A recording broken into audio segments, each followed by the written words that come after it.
Bonjour, bienvenue sur le village des recruteurs Montpellier pour cette première édition à Montpellier. Nous avons le plaisir d'échanger avec Andrea Delprat. Bonjour Madame Delprat. Bonjour. Vous êtes formatrice et conseillère en insertion professionnelle pour l'école de la deuxième chance Montpellier-Clémenceau. L'école de la deuxième chance donc, qui encadre, accompagne des jeunes âgés, je crois, de 16 à 30 ans. Alors, en quelques mots, l'école de la deuxième chance, c'est quoi? Alors, l'école de la deuxième chance, c'est un dispositif national qui va accueillir des jeunes donc, de 16 à 30 ans sur un parcours d'environ 6 mois qui va être financé et qui va leur permettre à la fois de se remettre à niveau dans les savoirs de base et aussi de construire leur projet professionnel à travers des stages.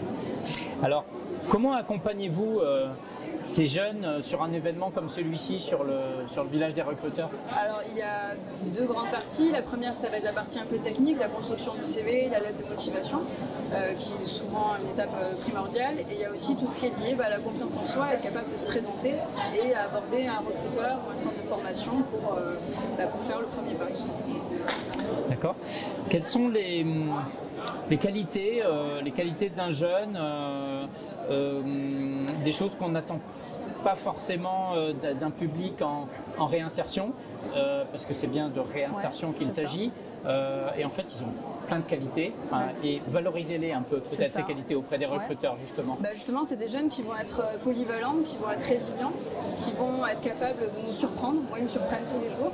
Et puis, qui dit réinsertion ne veut pas forcément dire des clichés négatifs. Ça peut être tout simplement une personne qui aurait raté son bac, qui n'aurait pas fait le bon diplôme, qui veut se réinsérer, changer de métier aussi, et qui veut juste une nouvelle chance, justement. Donc, c'est le but de notre structure. Vous dites ils vous surprennent tous les jours. Vous avez des exemples typiquement, leur parcours de vie, leur résilience. Quand j'entends des jeunes qui vont être déjà responsables de leur famille, par exemple, à 17 ans, moi, je suis plutôt admirative. On peut dire que, donc, vous avez parlé de polyvalence par exemple, ils ont un côté un peu, sans faire de généralité, mais enfin il y a un côté peut-être plus débrouillard, parfois on peut dire qu'ils ont plus faim aussi. C'est ça, ils vont être capables, ils ont le sens des réalités pour la plupart, ils savent ce que c'est déjà de se battre pour trouver sa place dans la société, ils ont été pour certains confrontés à des expériences professionnelles qui se sont mal passées, donc à 17, 18 ans, 20 ans, ils ont déjà une expérience professionnelle qui est bien plus large que d'autres jeunes de leur âge. D'accord.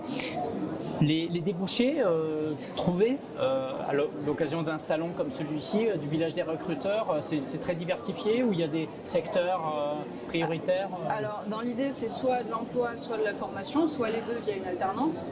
Et après, nos jeunes, ils vont autant s'orienter vers du commerce. Certains réfléchissent en ce moment au secteur bancaire, par exemple. On a aussi beaucoup de services à la personne, la grande distribution et aussi tout ce qui est lié au bâtiment, la soudure, des choses comme ça. Donc, on a créé vraiment tout type de public et l'idée, c'est de les accompagner dans leur projet jusqu'au bout. Et quel est le retour des recruteurs, le regard des recruteurs quand ils se présentent à eux? Les regards, dans un premier temps, il y a une phase d'étonnement un petit peu. Donc voilà, la réinsertion, ça peut faire un peu peur. Et après, l'expérience prouve de toute façon que ça marche, tout simplement. Et l'idée, justement, c'est de pouvoir les placer en stage pour que chacun se laisse une chance. Et après, déboucher sur un emploi, directement CDD, CDI ou une alternance pour qu'ils puissent continuer à se former. Vous aviez parlé des stages, un petit message là-dessus, c'est pas toujours facile, je crois, de trouver un stage. Or, finalement, c'est gagnant-gagnant, il n'y a pas de risque. Enfin, peut-être insister. C'est des stages qui sont conventionnés, non rémunérés, qui peuvent aller de 2 à 6 semaines en fonction des besoins de l'entreprise et de ce qu'il va pouvoir apporter le jeune. Et ça permet de tester une personne plutôt que de le prendre directement en contrat et avec toutes les procédures que ça implique. Là, un stage, on peut l'arrêter à tout moment et en plus, il n'y a pas de coût pour l'entreprise. C'est un bon moyen de découvrir quelqu'un professionnellement. D'accord, mais là, il y a des difficultés encore pour en trouver. Effectivement, pour eux, il y a beaucoup d'entreprises qui visent directement le contrat, alors que pour autant, le stage, ça laisse la chance à une personne et puis l'entreprise sécurisant aussi. Donc, il faut leur donner leur chance. Donner leur chance, leur donner une chance, en effet, une deuxième, troisième chance, bien sûr. Et là, pour une première, pour le coup, pour le village des recruteurs, vous venez d'arriver, je crois, donc c'est encore un peu tôt peut-être pour faire un bilan total, mais une première impression?